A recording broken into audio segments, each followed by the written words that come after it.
where you sit there passively and just try to absorb all this information and say to yourself, oh, what am I going to do? Zone out halfway through because I'll probably get bored, and do all that fun stuff. I want you to be actively engaging. I want to teach with you because you are experts. I can't tell the last time I've been in a grade school to teach. Student teaching. My expertise is high school. My expertise is social studies. You know your students. You know your classrooms.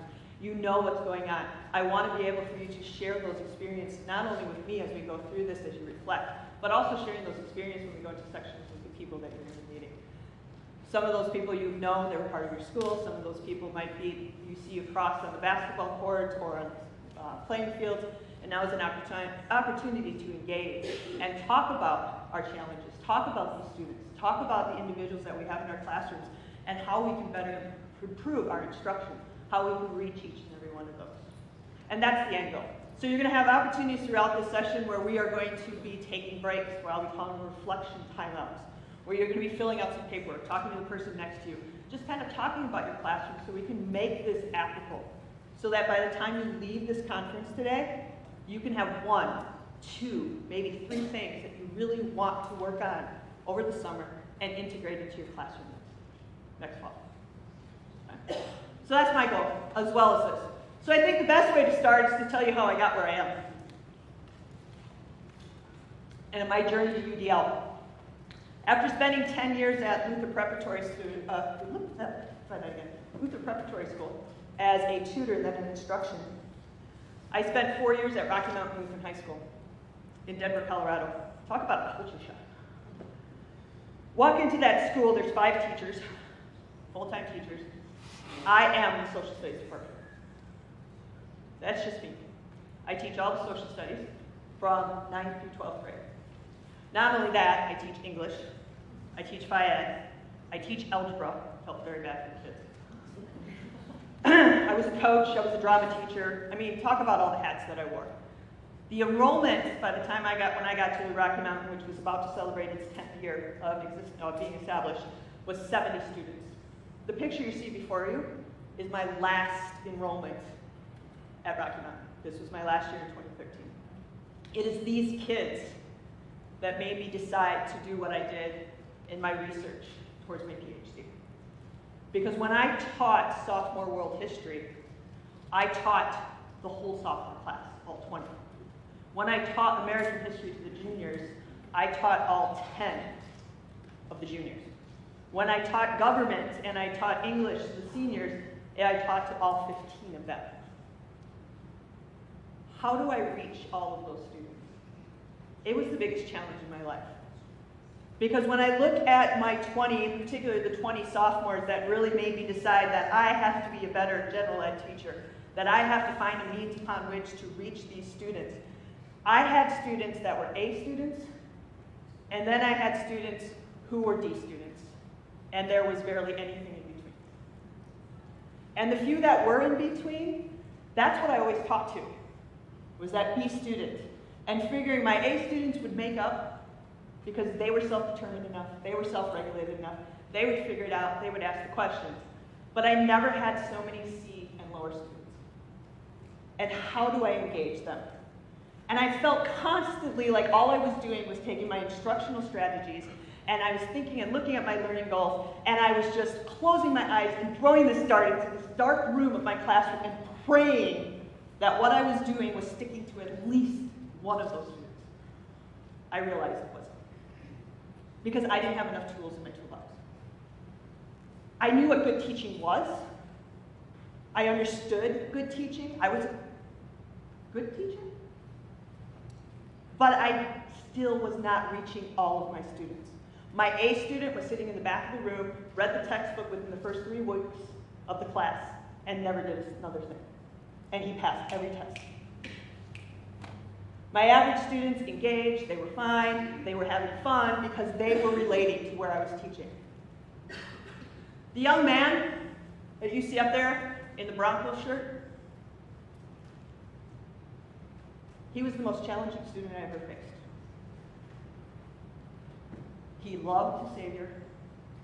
He loved being with the kids. But as a sophomore in high school, He couldn't write a complete sentence. He couldn't read at grade level. His challenge was struggling to even figure out how to read my tests and answer the multiple choice. And when I sat there and I spent time with him, and I said to him, okay, let's read this together, and I read the test to him, he still could not cognitively relate to what response to put in the right box. But when I talked to him, he understood. But he just couldn't do it the way I was teaching. So in 2013, when I decided to resign as a teacher and move full-time to Missouri to pursue my PhD, this class, this group of individuals, stayed in my head the whole entire time because I knew I could be a better teacher. I knew I could reach all of these kids in my general ed classroom, and I knew that there was a way of doing it, and I got introduced to universal design for learning.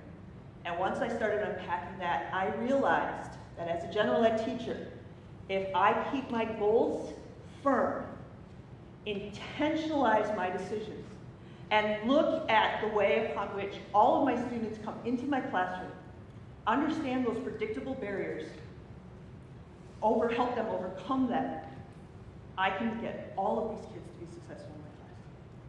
And that started to become my passion. And that's what I'm going to be sharing with you today. So let's get into it.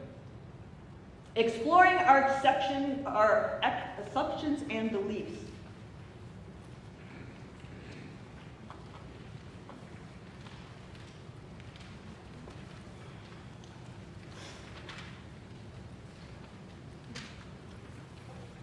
So let's reflect for a second. What makes you a different kind of learner? In the handout that I gave you as part of that building background, because again, we're going to be talking about something that's very kind of complex, maybe new to most of you. So I wanted to give you a little bit of background knowledge to kind of help you unpack this with me. And one of the questions that I asked you is, what makes you a different kind of learner? Take 30 seconds. Think about that. Look at the response you gave. Share it with someone. What makes you a different type of learner?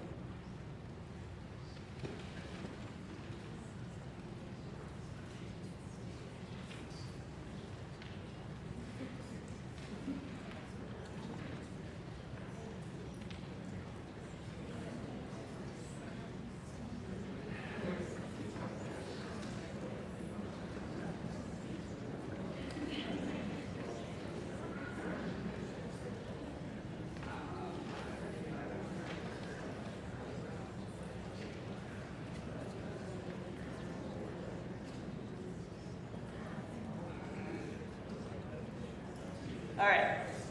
My always fear about having reflection time with teachers is once you guys start talking, I can never get you back.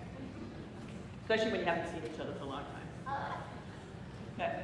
This question I was introduced to in one of my favorite, I have many podcasts, but one podcast I listen to is called Think UDL. And in this podcast, the host always begins when she talks to researchers in universal design for learning, when she talks to teachers who engage in universal design for learning, she always asks them, what makes you a different kind of learner?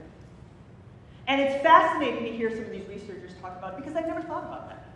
But yet, it was something that was so unconscious because if you really think about what makes you a different type of learner, and you think about the way that you engage in your instruction, a lot of times we're teaching to the way we want to learn.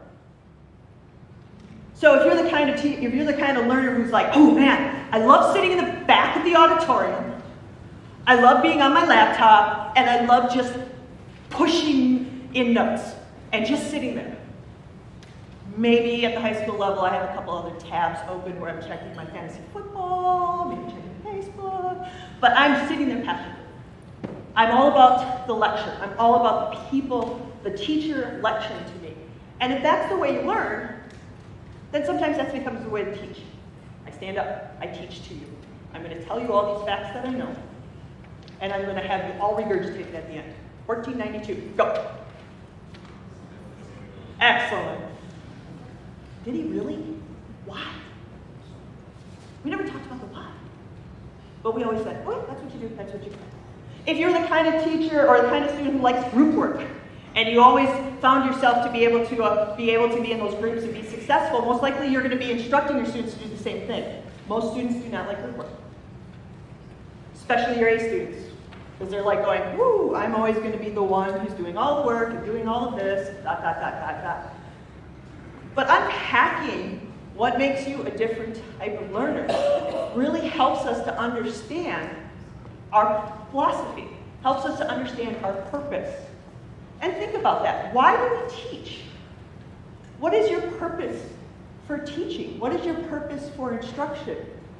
And if you're thinking and you just had this little conversation with the person next to you and you notice right away 1, 2, maybe 3 things that you're different at learning than, say, the person you talk to, just think about the 10, 15, 20, 25 kids you have in your classroom. How are each of them different in their learning? Is your instruction engaging it? And if we really truly want to unpack this, we have to explore these assumptions. We have to look at our purpose of teaching and instruction.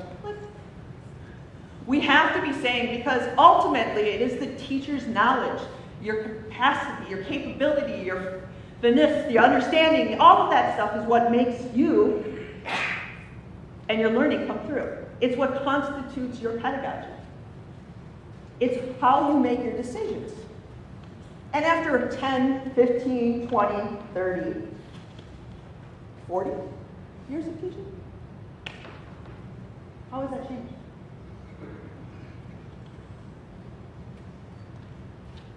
How has that purpose changed? How has your knowledge adapted that? Click. When we're looking at UDL, ultimately what it means is that it requires us to really investigate why we're teaching what we're teaching. We have to be looking at our instructional mindset. We have to be saying, what determines our environment? Why do you decorate the room the way you do? Why do you have the things up there, especially in the lower grades? Have you ever thought about the fact that maybe some of the stuff you're putting on the wall might be too overstimulating for some of the students? Have you thought about the placement of things in your classroom and how it may restrict some students? Have you thought about the work, the papers, the technology? Have you thought about how you engage them? How are some of those things come into play? And if we want to make that paradigm shift to UDL, we have to really unpack our assumptions. We really have to be looking at what's informing our decision making, both from instruction and from curriculum. Because education without purpose not only robs a child from its learning, it also undermines their ability to learn. Because what is the goal? I think Pastor Clark said it great. When your students think about the most five influential people, it's you. I was funny because I was going through that and I was thinking about all my teachers, and I haven't been in grade school before, but I remember all my teachers. And then I thought about high school, and then I started chuckling because I started remembering some of my teachers. But it's interesting how I remember that, but I don't remember some other people from that same period of time. Because it is you guys that are aiming to get your students that ability to learn. And they want to learn, and they're craving to learn. But we have to be asking ourselves, how is that mindset coming in so that they can learn? So let's think about it. What is your purpose for teaching? Reflect on that for a second. What is your purpose for teaching?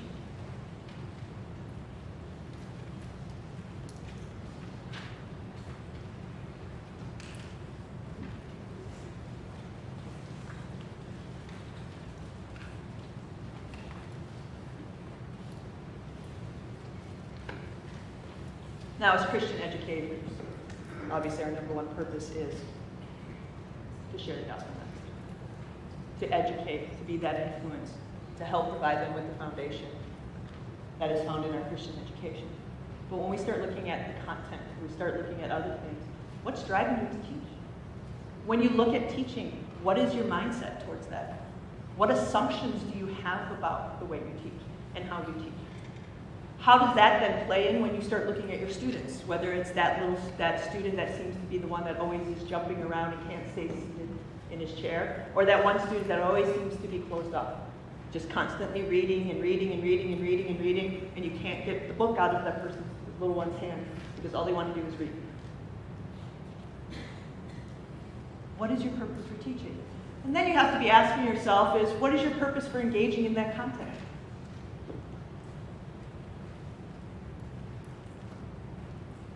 Why do you choose? Think about it. How many of your schools are department led? And you're saying, oh, thank you, because I'm not really good at English. I still don't understand how at Rocky Mountain High School they asked me to do math. I literally went halfway through the semester and went up to my principal and I said, you know I'm hurting these kids, right? You know, I still do I still do multiplication tables on my hand. It's like, yeah, but we need a teacher. And I'm like, okay, but you know I'm messing these kids up. How many times do you make decisions on your content because it's not a content you like? I'm a history teacher, and my favorite period is the Civil War, and I love it. So let's see, we got about 3,000 years of history to talk about, and I'm going to spend 6 weeks on the Civil War because that's the most important thing. Or you're in a multi-grade, multi-discipline class, and you're saying, okay, I got to get through this content, this content, this content, this content, this content. Not a big fan of science, so we'll take social studies and science, we'll put it together, but I'll spend more of the year on social studies because I prefer that over science. So I'll just hit the key things with science and we won't talk too much about anything else. Or you go, oh, I got to do this. Here are my learning goals. We're doing engagement. Here's a worksheet, read the textbook. Here's a worksheet, read the textbook. Click, click, click, click, click, click, click. Done. Woo! Got it. Were the kids engaged? Did they learn anything? They passed the test. Well, yeah, they regurgitated. Do they know it 5 seconds after they left the classroom? In social studies, we talk about, what are they talking about once they leave? Are they still talking about the content? Or are they just saying, ooh, we did a worksheet? How are you engaging in that content clip? And when you start looking at all the different content, you have to be asking yourself, why? How? Is it comfortability? Is it expertise? Is it time? I'll never understand why social studies and science is together in our middle schools. It's like, no, science should be by itself, social studies. I talk to my social studies methods teachers all the time. In an average grade school, specifically public school, social studies is only taught 30 minutes 4 times a week, if that. Think about what we're going through right now in our history. And we're engaging kids in social studies content for 30 minutes, if we're lucky, 4 times. Why? How do those decisions come into play? What's making that? And in many cases, when you think about that, when you think about the content you teach, a lot of that's coming from your assumptions. A lot of that is coming from your belief. It's about what you see within that content and how you engage at it. And we teach content because either we don't like it, or we do like it, or we teach it because it's focusing on this strategy, because we happen to be very good at that strategy, so we're going to do this. And in some cases, I kind of skim over everything else. And in some cases, that then means that we are facing the average student. We're just going to aim for that middle, and we don't, if the other 2 kids fall off, that's okay, they'll figure it out. So when we look at our assumptions, when we look at our beliefs, click. In many cases, we find ourselves, most likely, teaching to bloom. Right? We're down at the bottom. We're all about the remembering and the understanding. Maybe, if we happen to like the content, maybe our mindset might move over to apply or analyze and maybe evaluate. And then again, of course, different courses, different grade levels leads you to different ways. But in some cases, because of many of the things that we got going on, the different hats that we wear, the different ways that we look at teaching and our purposes,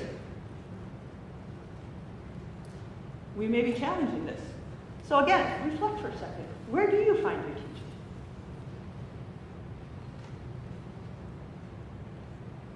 Do you find your teaching more about the remembering? Do you find your teaching more about evaluating? Why are you making those decisions? What's leading it? How are your assumptions? How is your experiences? How is your beliefs all playing into that? Because when we look at the content and we look at our teaching, if we want to make this mindset towards universal design for learning, we have to be asking ourselves about these assumptions we have and about these beliefs about those content in our teaching.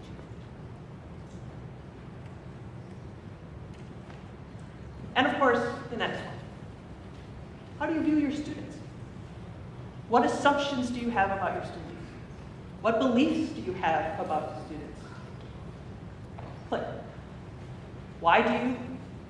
Who do we teach in our Wells classroom? Take a minute. Think about your last class. Who was in there? What skill sets do they have? What ethnic background did they have?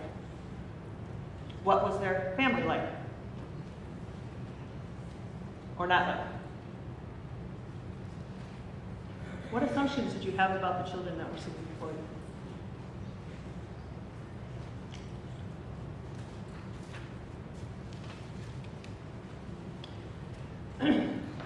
What's interesting is when we start really breaking this down, is that I think we are seeing in our Wells classroom more academically, culturally, and linguistically diverse than ever before. I think Choice, a program that has been great as far as getting students into our classroom from different backgrounds, has provided the means to create more diversity in our classroom. And when we start looking at it from an academic lens, we have to be noticing the fact that there are students that may not be at grade level. And when we start looking at that data, and we're starting to look at the general ed classroom in particular, the data is showing that 14% of the students that receive Individual Disabilities Education Act services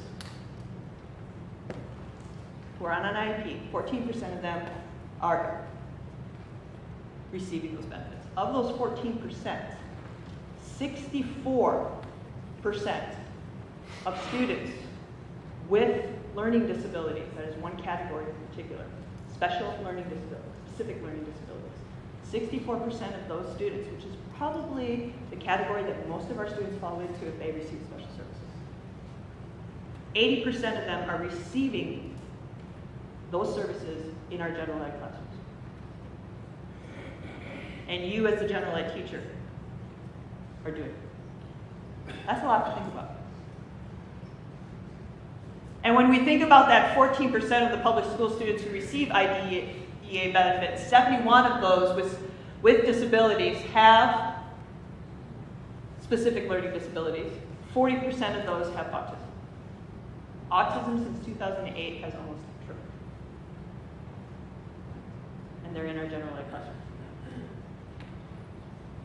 And that's a challenge, because in some cases that's, again, we see some of those students and our assumptions and beliefs on how we engage these students may be a challenge, maybe a barrier for some of the things that we're doing. Because the way we look, the way that we're looking at our students is that in some cases when we bring our instruction into that, we are saying we're teaching to the average student. Because we do the bell curve. Our curriculum, everything, we don't have the time, we don't have the expertise to be able to engage these academically diverse students. And we haven't even talked about the culturally diverse yet. So in many cases, we sit there and we aim for the middle. We teach to the middle. And as a result of that, some students aren't receiving the services. Some students aren't being engaged. Because when it comes right down to it, is our instruction like this cartoon? Do we have students from multiple, this cartoon's been around a lot, you've seen it used in different ways. But we have all these different students in our classroom and we're all telling them to achieve the same goal in the same way, using the same means. And for some of our students, that's going to be impossible to do. But yet that's what we do, because we teach to the average. And the challenge we have to be asking ourselves, or the thing that we need to start changing our mindset, is to recognize the fact that the average learner does not exist in our classroom anymore. We have to stop teaching to the average. We have to start looking at every single student. And some of you are probably already doing it, because we're good teachers. But how are you ensuring that all of that is happening and still serving all of your students equally? because the average learner does not exist anymore. So, what does that mean? Well, again, I think about my instructions at Rocky Mountain. I even think about my instruction at Luther Preparatory. I always taught to that middle. And my little friend who loves the Denver Broncos, who wore either the 88 jersey every day to school, or his Avalanche, because he was a big Avalanche fan, hockey. I never thought of it until I had to. And by then, I lost it. Because I was teaching to the middle. I was teaching to the average. And we have to recognize that that average student does not exist. And when we start making that mindset jump, unpacking this through the Universal Design for Lens is going to really help you see some of the barriers that we're going to be talking about. So, our assumptions and beliefs on your instructional strategies. Click. How do you teach? You've seen this cartoon. You've seen this poster. This is the idea of equality. The idea that when we teach, the obstacle, when we teach, we are more traditional. We see that this is the goal. The goal for the students is to see the game. This is a barrier, because there's the wood. How do we help our students overcome that barrier to receive that learning goal? In many cases, we just go traditional. We do this average learner, one size fits all. We have the learners provide all of the information. They're the ones who come in with instruction, materials, methodology. We teaching to them, and we all assess them the same. That traditional mindset, we believe, is equal. We're treating all of our students equally. But yet, if you look, are our students equal? Sometimes what we try to do is we go for equality or equity. The idea that, okay, now we are going to differentiate our instruction. We have a student who needs to have more accommodations. We have a student who may need more scaffolding. So what we are going to do is we are going to engage in this accommodation and differentiation. We're going to be reacting to the students who come in and out of our classroom, because every student has different accommodations or different gifts.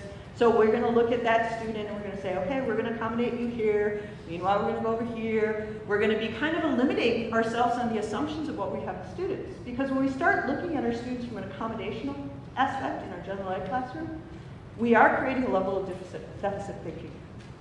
Because now we're looking at that individual student and the challenges of that individual student, and in some cases, inadvertently labeling that student. And then with that label, that stays with that student as they go from grade to grade to grade. Reflect for a second. Do you have that one student that every grade teacher is not looking forward to having? That was me. No, just kidding. Or that group of kids, because of the amount of work that you have to do, it creates this assumption and belief about that individual student. Because we, again, are looking at the student as the problem. Not our instruction, not our design, but the student.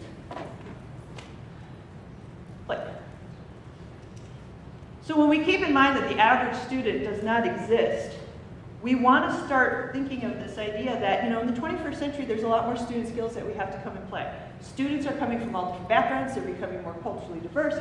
We're academically diverse, they do not exist. So we need to start making that mind shift, because all learners not only deserve the opportunity to shape their learning, but they also need to be successful in understanding those skills. And the mindset that we need to have is to help them do that.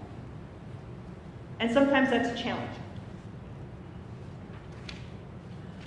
And the challenge can be overcome when we start looking at barriers. Okay? So one of those barriers, when we start breaking those barriers up, there is a sheet that is in your handout. And it looks like this. There's a big sheet like this that lists a bunch of barriers. And then there's a handout that actually has some space for you to write some barriers. Barriers are situation structures that prohibit involvement in learning.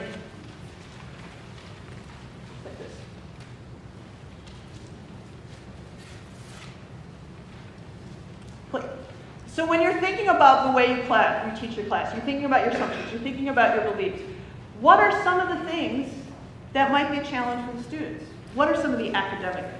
What are some of the cultural? What are some of the technology? What are some of the instructional challenges that you have? Or environment? Think about that for just a second. Think about a lesson that you had,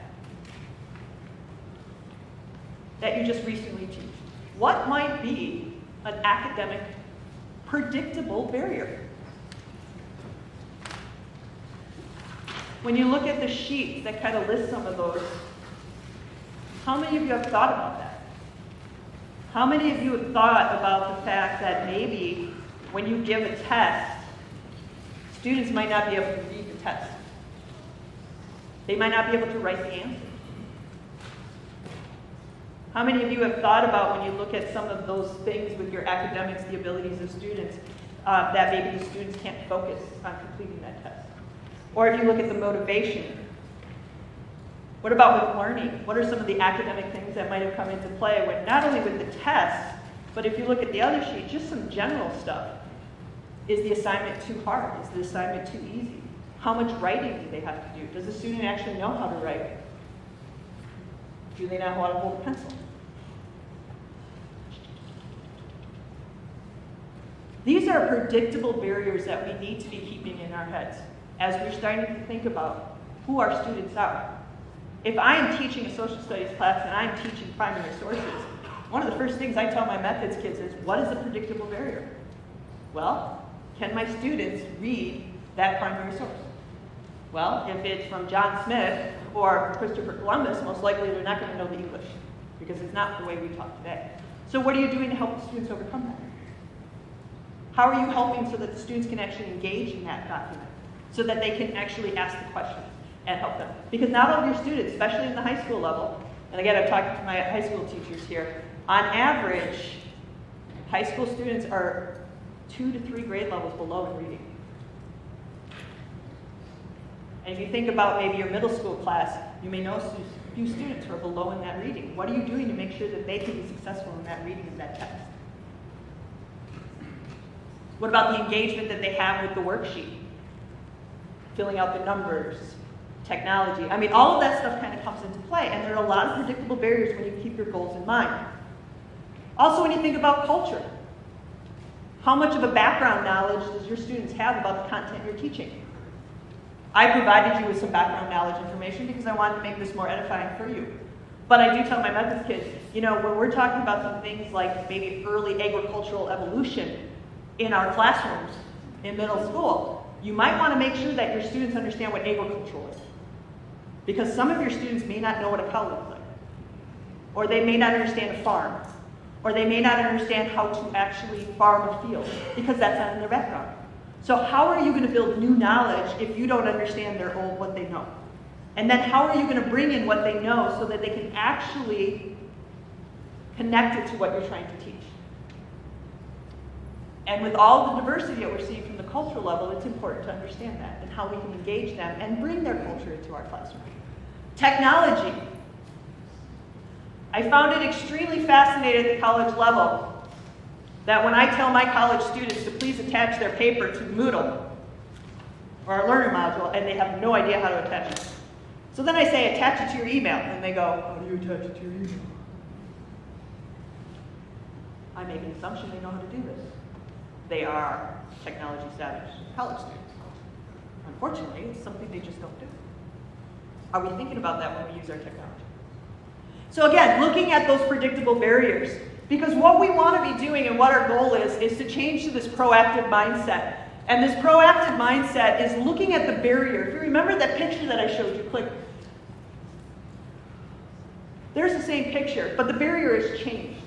The barrier that we saw in the first 2 pictures was this wooden wall. Why are we looking at that barrier as the only way to get the students to learn? Why don't we proactively say to ourselves, our goal is for them to watch this game. What's stopping them from getting there, and how can we remove it?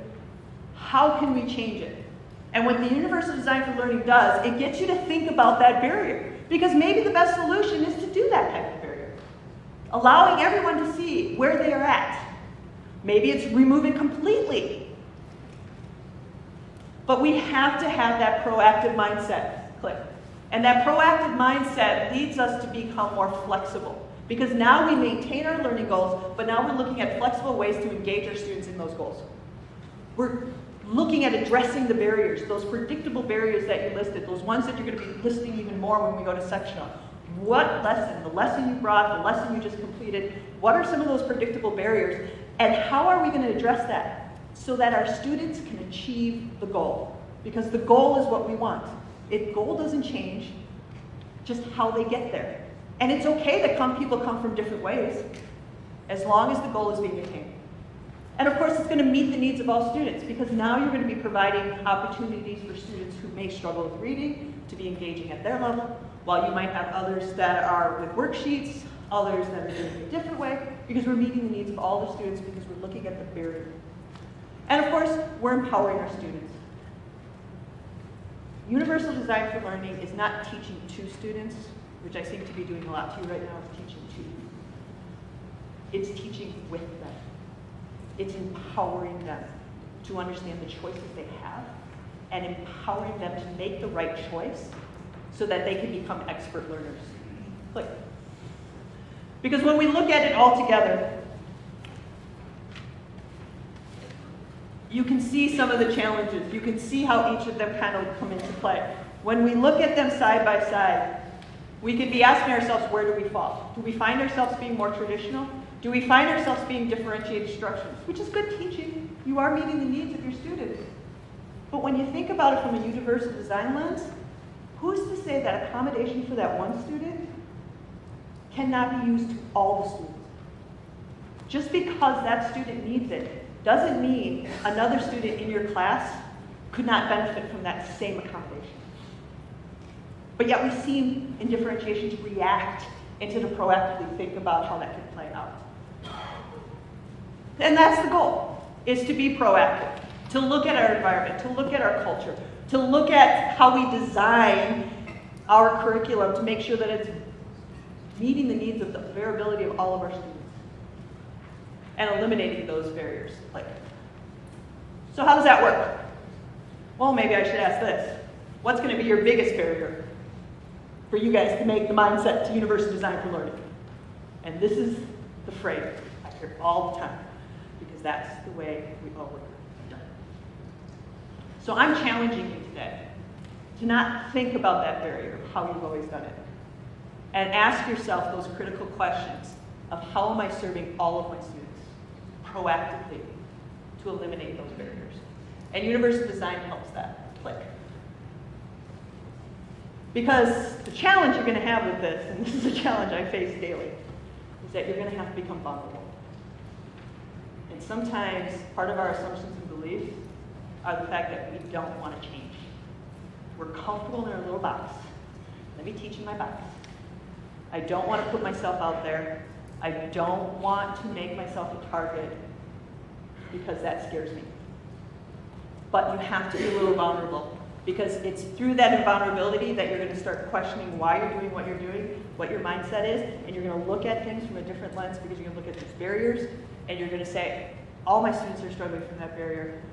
I can overcome that barrier by doing what the universal design is helping me do, through multiple means of engagement, multiple means of action expression, and multiple means of representation. So let's get into it, I think.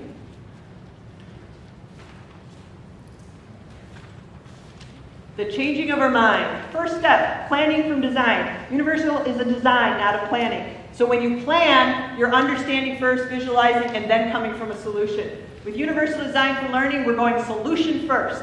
These are my goals. What's the solution to overcome that barrier? How do I visualize that? And then it leads to student understanding. I like to say, take Bloom's taxonomy and flip it. We don't always have to start at the understanding. Start at the top. Look at the stuff. How are you doing to create a better lesson plan, to overcome those barriers, to start thinking about the design? Click. Because we're going to make this mindset, we have to use the backwards design. We have to look at our goals, and then we have to say, how are we going to assess those goals? And then we're going to have to think about the ways to support our learners so that we can get through those barriers and helping them to be flexible in understanding. And we all backwards design, we know that. But UDL is big on that backwards design. Because the solutions come first. Click. So, change. Change is going to require you to understand where your students are, the environment. It's going to help you to understand what they're learning. It's going to have you have to start thinking about who they are learning with, and then you're going to have to start thinking about how they are able to construct and demonstrate their understanding. And when you start putting that together, ultimately, UDL will require you to investigate your instructional mindset, because it is your mindset that demonstrates and determines everything you do when it comes to your instructional environment. And it's only through that mindset can we make that change. Because what we want is our students to become expert learners. And expert learners means that we want our students to become purposeful, motivated, resourceful, knowledgeable, strategic, and goal-driven. Because the end game is you want your students to be able to think for themselves, determine how they can best engage in their learning, because they're only going to be in your classroom for 1 year, 2 years, 45 minutes. What skill sets are you teaching your students so that they can be lifelong learners? UDL.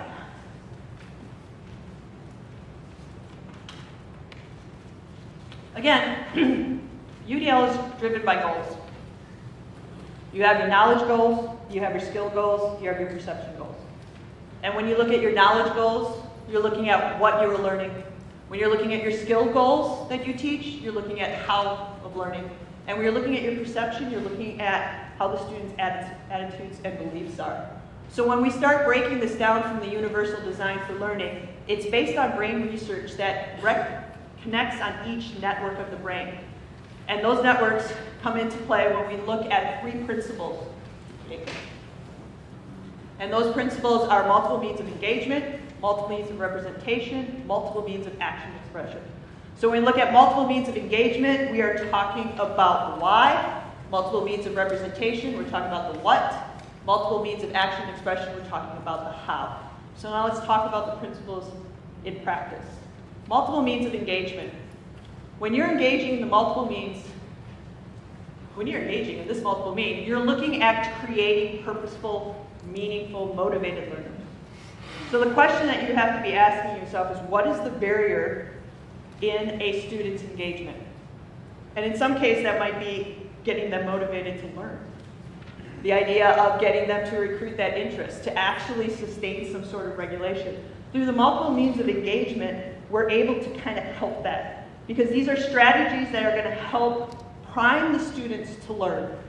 It's going to get them to hook into your lesson and provide structure so students become self-managed learners. Now I know what you're all thinking. If I gave you 30 seconds to reflect, and as I'm looking at the clock, 30 seconds is going to be too long because we're running out of time here, but when you reflect on this, you're probably saying, I already do this. I already do this. Yeah, and you probably do, because you're all good teachers.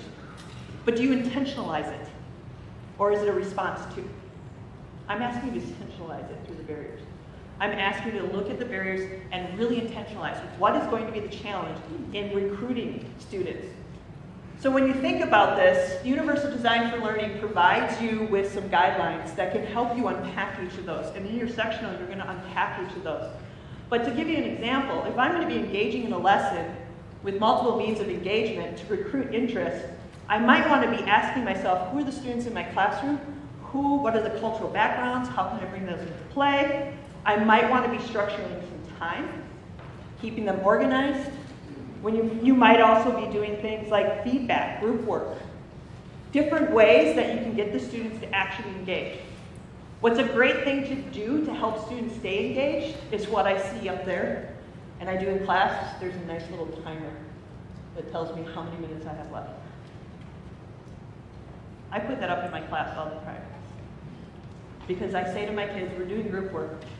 I want you to engage, but you know how kids are in group work. Did you guys see what was on TV yesterday? Woo, I watched this. Can you tell this? Oh my gosh, that game. Is Aaron Rodgers going to stay on the team or what? And next thing you know, you lost them. But if you say to them, okay, you got 8 minutes, you put the 8 minutes on the clock, and they can engage for 8 minutes, they see that clock. For students who have ADHD, some levels of autism, that helps them stay structured and focused. And it helps them know that this is what I have to do, and this is the time that I have to do it in. And it keeps them centered because they know that, hey, okay, I got 9 minutes left. In that 9 minutes, I still have 2 principles to go. I got to put this all together. Oh, I'm not deep. Okay, I'll do my best. Multiple means of representation. Again, under multiple means of representation, you're looking about resourcefulness. You're looking at the idea of creating knowledgeable, and in some cases, this is all about the perception that students have within the text. In social studies education, this comes by providing different ways that the students can engage in the class, in the content. So when I do primary sources in my social studies class, I have the original primary source for my students who want to engage in the original, and then I adapt one, with some help. AKA like things with vocabulary. So that way my students choose. They can choose. In some cases I highlight some things and I provide them with options to choose because I want them to empower. I want them to be empowered to make those choices and become self-regulated. I also use a lot of things like content enhancement routines, graphic organizers.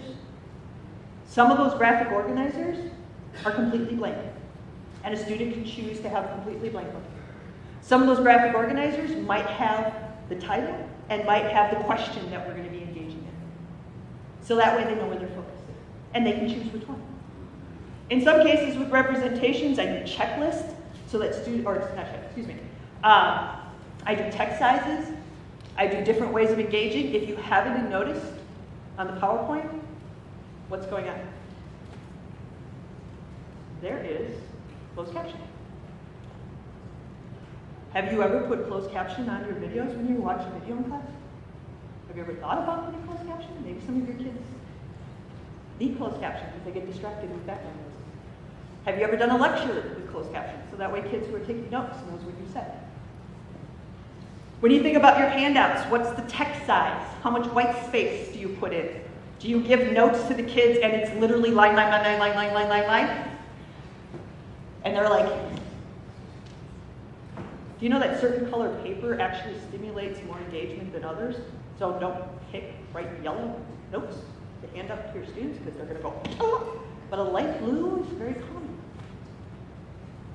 How do you represent that document? And then finally, multiple means of action and expression. When you think about universal design for learning, in many cases, I know what you're thinking if I gave you again another 30 seconds to reflect. Dr. Minty, Carrie, we do this. Multiple means of engagement, multiple means of action, representation. We do. In some level, you're doing it. Because you're good teachers. You see the needs of your students. You do it. But if universal design is about goals through flexible means, how many of you actually engage your students in other testing or assessments than multiple choice? Or matching? Or essay? And when you do you really think about the challenges that some students may have in writing an essay in 35 minutes? Or figuring out multiple choice? Have you ever thought of having the students choose? You may take this test, or you may do a video, or you may do an audio podcast, or you may do a poster presentation. How have you had your students engaged to demonstrate their understanding? UDL provides you with an opportunity to think about that and provide multiple ways that they can actually express what they have learned. To help them actually say, hey, I know this, but you know, writing an essay is not my best thing. But if I could stand in front of you and tell you, I'm all over it. I can do that. I can do that. I can articulate that. And they could probably do a better way of doing it that way than they would be writing it. Now, again, you might be saying, well, my goal is I want them to learn how to write. I teach English. They have to learn how to write. Oh, yeah, okay, so that's your goal. But then you got to be asking yourself, is that assessment for that goal the best way with writing, or can you provide them with another means and then scaffold to provide them confidence so that they can, towards the end of the semester, actually demonstrate that they can write? One of the things that I do for some of my assessments up at MLC is that I engage in this when we do our formative assessments. So they have 3 ways to engage in a formative assessment. I give them a question. That question, they sit there and they ponder it, and they can respond to it 3 ways. Way number 1, write a paragraph.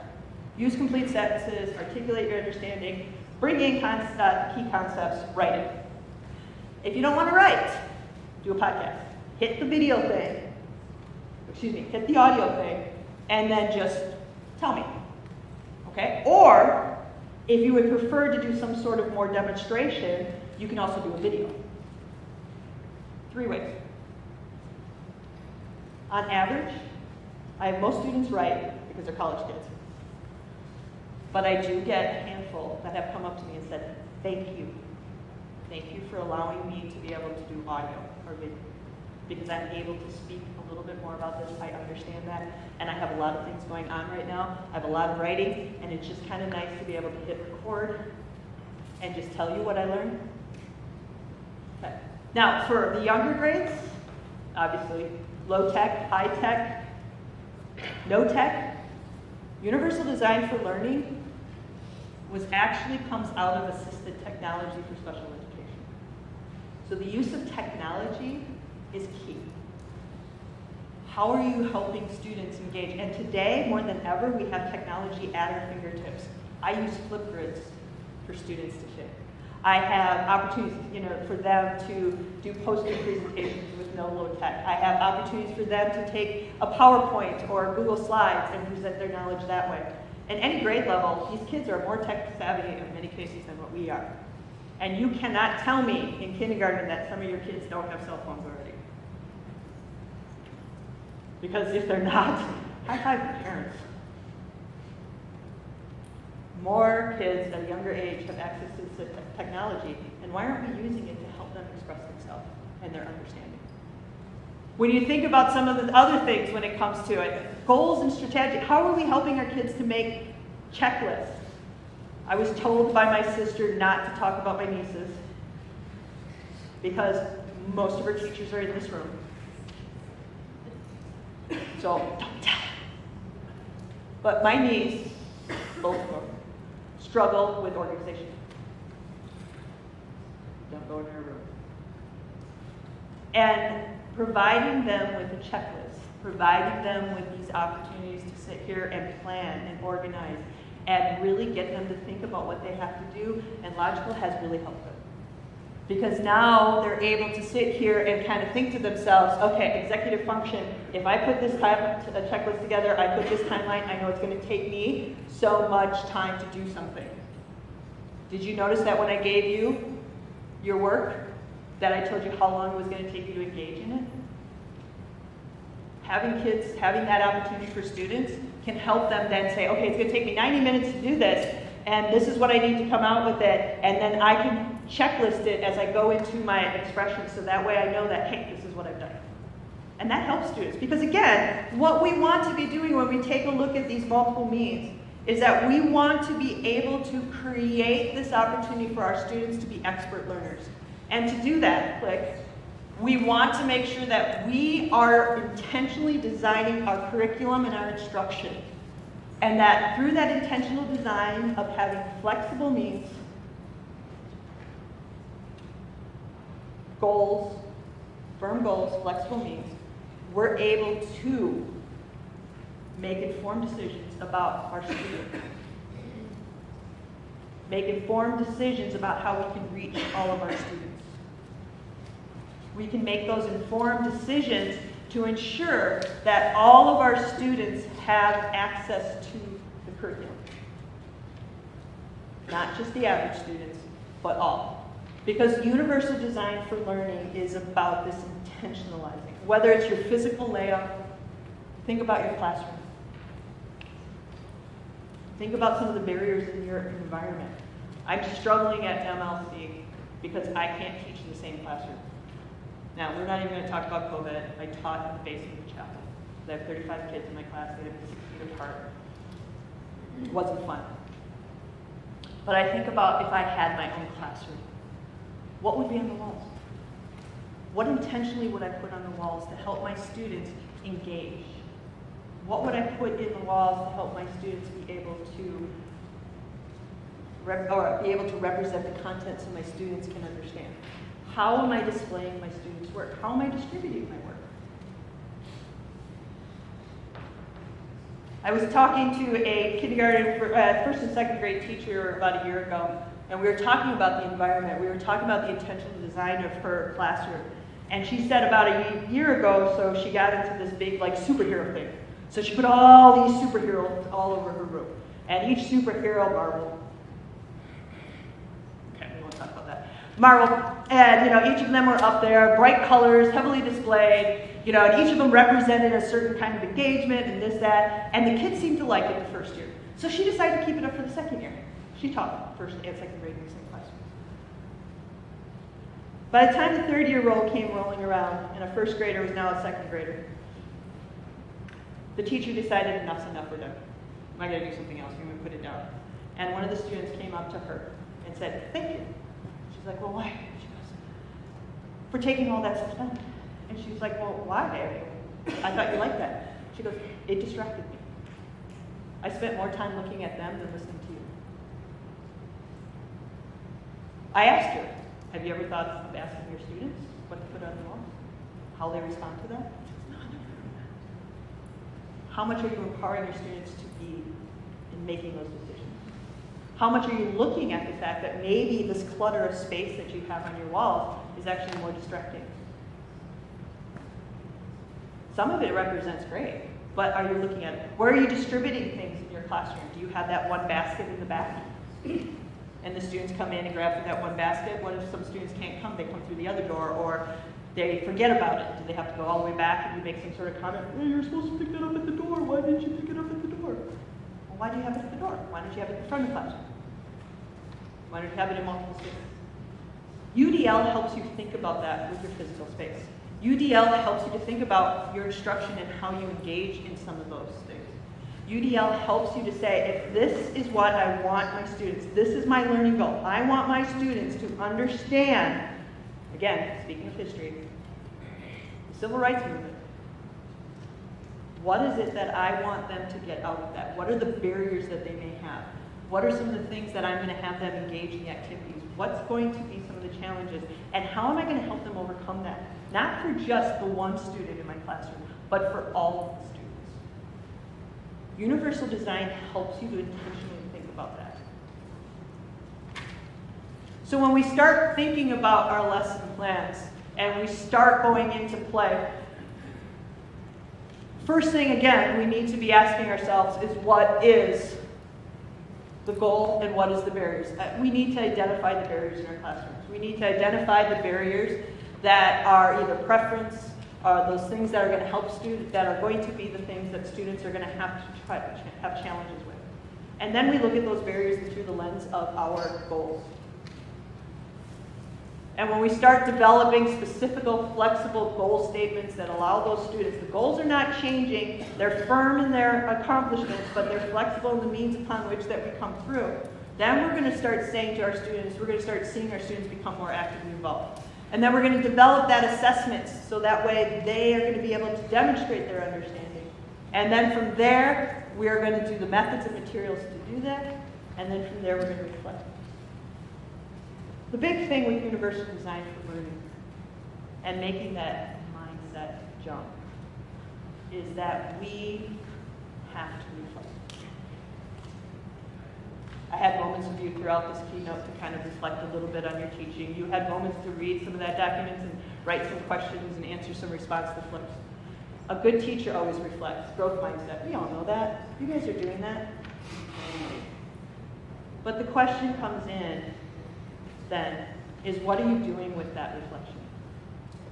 Are you growing or are you just reflecting? Are you checking a box or are you seriously having a conversation? Are you asking your students Biggest fear of a teacher's life, the vulnerability of any teacher, student feedback. But are you asking them? Are you teaching with them? Are you helping them to show you what they've learned, what they know? Or are you the ones that are kind of just like, this is what I put you through? We're all good teachers here, and we know the value of our students. But are we doing it universally? Because again, we have to be asking ourselves this, click. Are we looking at equality in our teaching? Are we looking at the fact that some things that we make under some of our decisions may not be benefiting all of our students? We're being equal, we're being fair. We want to be fair. We want to make sure that our students all are fairly treated.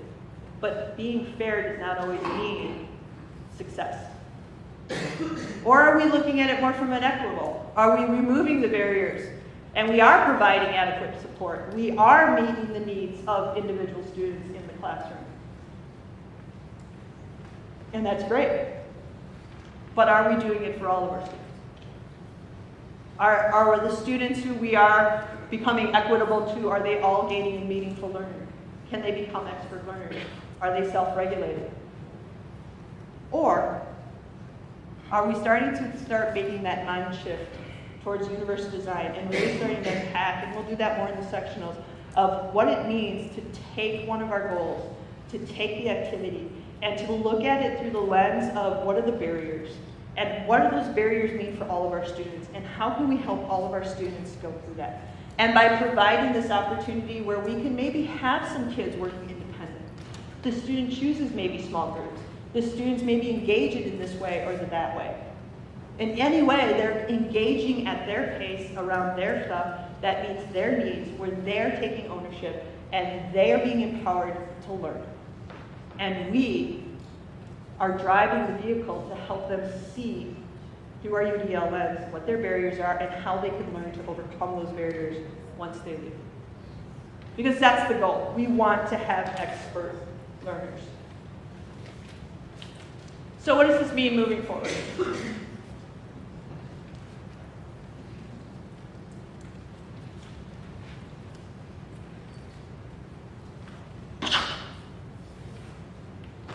Mind blown. A lot to digest. A lot going on. A lot to say, oh my goodness, you just talked to us about 3 principles.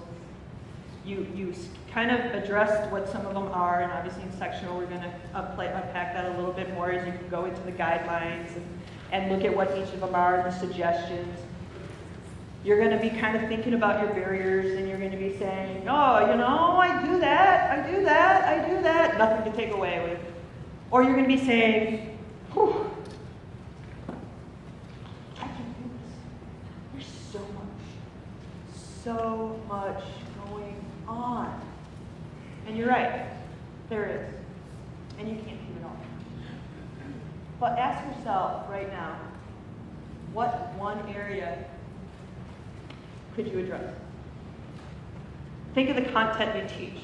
Think of the grade level that you teach. Think of the students in your classroom. What is the one thing? For me, when I started applying universal design for learning at the college level, my first goal was choice.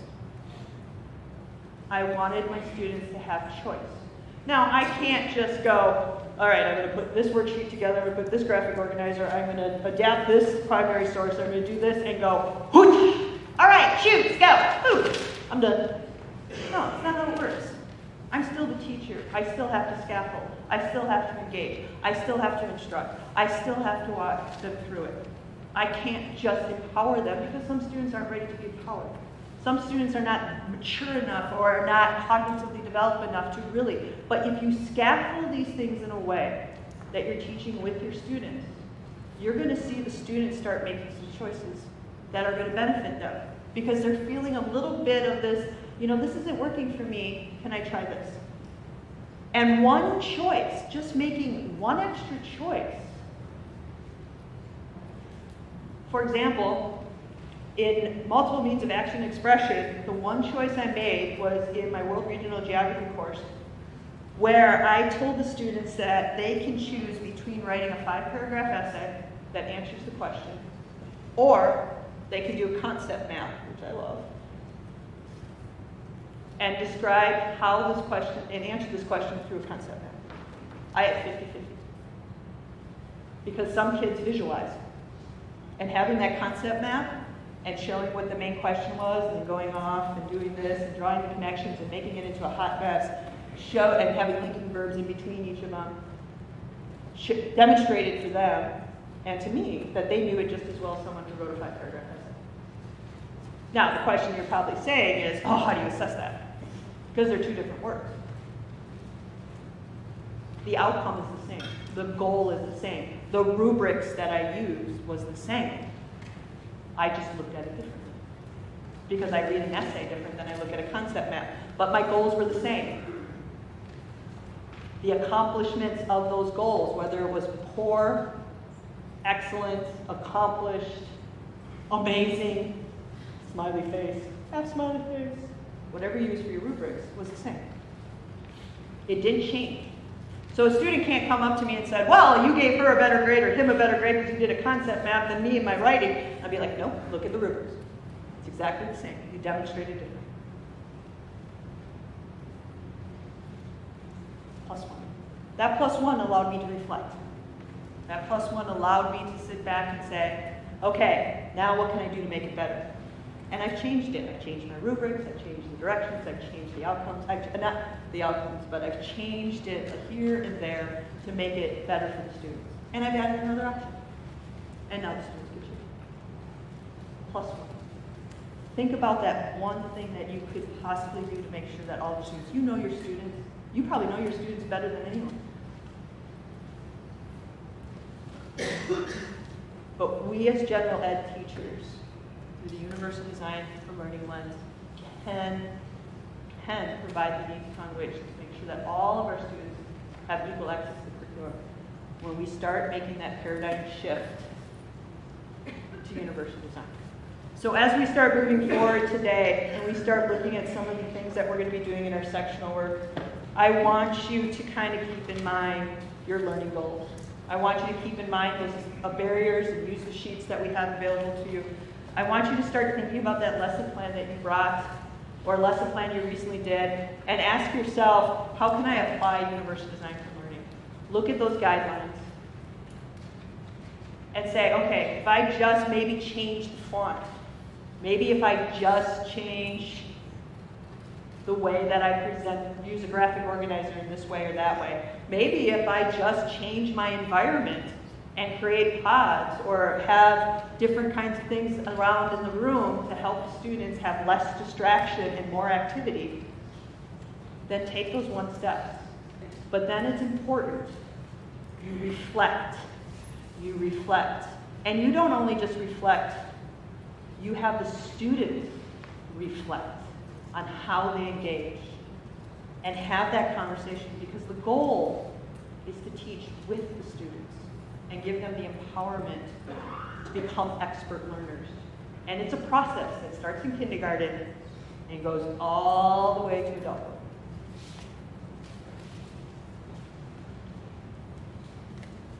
But again, it's about a mindset. It's about making that paradigm shift.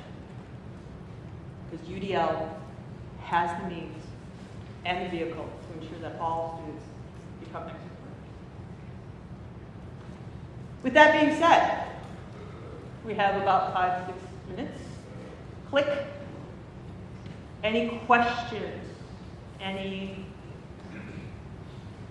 This is always a fearful spot.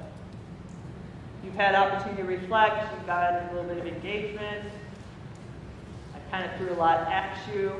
I did ask you on your sheet to kind of think of some questions as you read through the documents, and I have almost all those books here too. Yes? In the materials that we reviewed before we came, it talked about how you can't ask the why there's a barrier for that student. But then, focusing on removing barriers, some of the kids come into a classroom with a barrier to learning that is built by the family. How do you address that? Yeah, family barriers are hard because family barriers that's a school environment, okay? And that school environment, if your school is going to embrace universal design for learning, then you're looking at it through all of those elements, which would be the family unit as well. In a classroom, what you have to be asking yourself is, if the family is a barrier coming into it, what levels of that barrier could that be? And how can I address it in this classroom? So like some of the barriers might be mom and dad work. You know, so the child may be watched by their brother, their sister, so if you give them homework, you know, it's going to be hard. Or if you say something, I know the classic thing that we like to do is that you need to read with your parents, you know. And sometimes that can't happen. We want you to read so many books with your parents. We're going to give you this, you need to, or Christ-like, you need to engage this with your parents. Well, the parents isn't going to happen. So maybe the conversation is asking the students who can read it with you. Who is it that you could be engaging in with that? How maybe, that might be the question that you have to be asking as far as, okay, so do you have a grandma? I'm just thinking of that off the top of my head.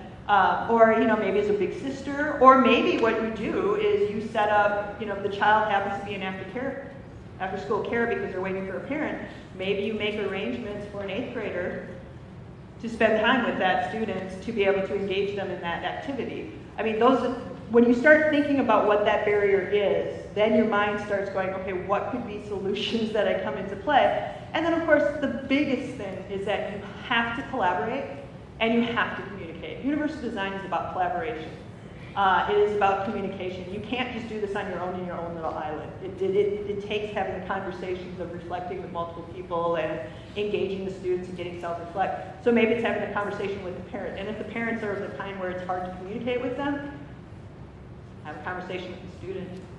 I mean, those are things that I think about. Does he have something specific, or? I'm thinking of, I teach first and second, and I have a couple of parents who say, schoolwork doesn't matter until you're in high school.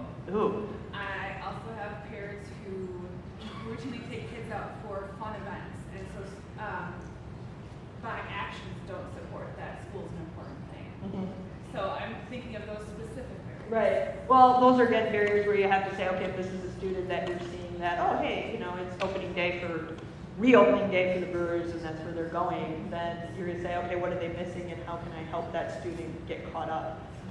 And if it's like, obviously going home with homework is not going to help. So what am I doing to set them up in success? What's my scaffolding like? And it might mean that you're going to be doing a little bit more for one student, but I always tell my students, it's like, here's your learning goal, and these are your steps towards scaffolding. Some of those students are going to be like skipping a step. Some students are going to hit all steps. Some students are probably going to crawl up those steps. But what are you doing in your classroom to ensure that all the students are achieving that goal? The goal is not changing. The means on which they come to that goal is going to be varied depending on the student. So you're just going to have to say, okay, this student's going to take longer, so what am I doing to set that student up for success so they can overcome those barriers? And that might be a deep reflection, because there are a lot of variables that you can't control in that situation. So now you have to be really asking yourself, what can I control, and how can I help to fill those gaps? And sometimes your hands might just be tied. But you do the best that you can. And we all know that. That's one of the blessings that we have. We're teachers who very much care about our students, and we'll do whatever we can. But you might find that some of that might be actually affecting other students, or might actually, what you might do, what you might be doing for that student might actually benefit other students. So think of it more proactively. You might be seeing this opening up opportunity for other students that may not have been telling you those things. That makes sense. Any other questions? Yes?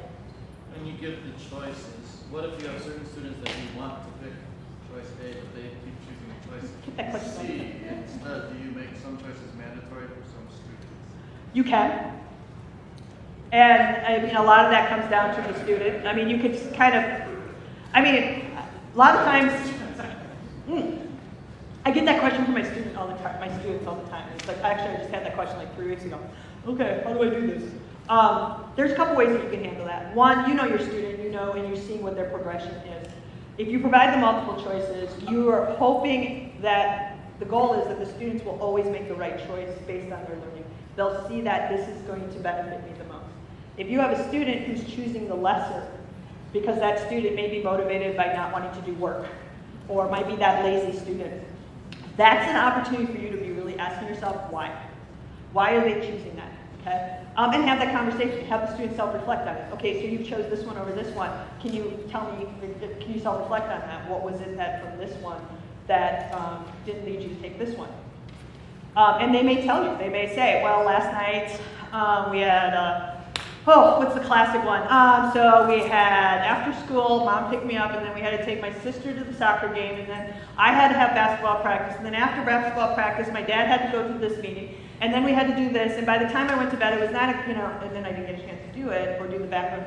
So by picking that one, he setting himself up for success because he wasn't able to do what he needed to do prior to that instruction. Does that make sense? But in some cases, you do have that lazy student, so you have to be saying to yourself, again, I can go up to that student and go, I want you to choose these two because I want to challenge you. Or you can have a self-reflection question of why you're choosing that one. Because in the end, it really shouldn't matter why they chose it because the goal is the same.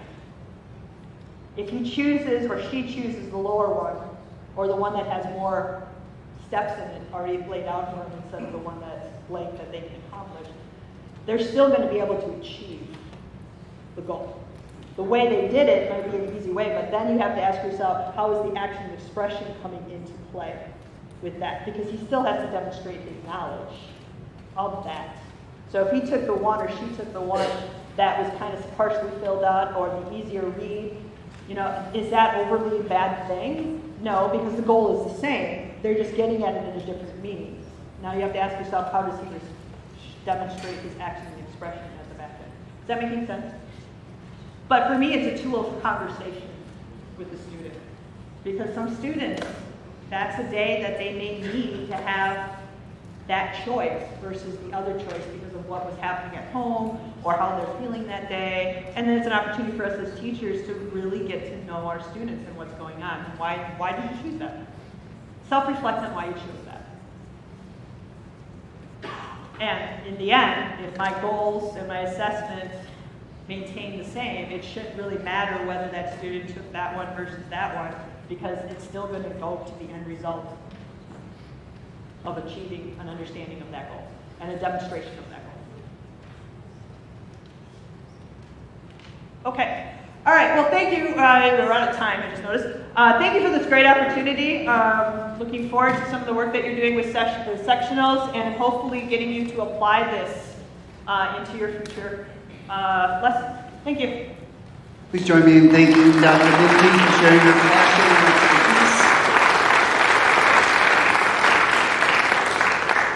All the remaining sessions besides the UDL in grades 6 to 12, which will be here, but all the other sessions will be up in our science wing. There are signs that will guide you there. It's scheduled to begin at 9:45. We'll push that to 9:48 to give you 10 minutes to get there. There are a lot of beverages and snacks out there. Feel free to grab one as you are making your way there.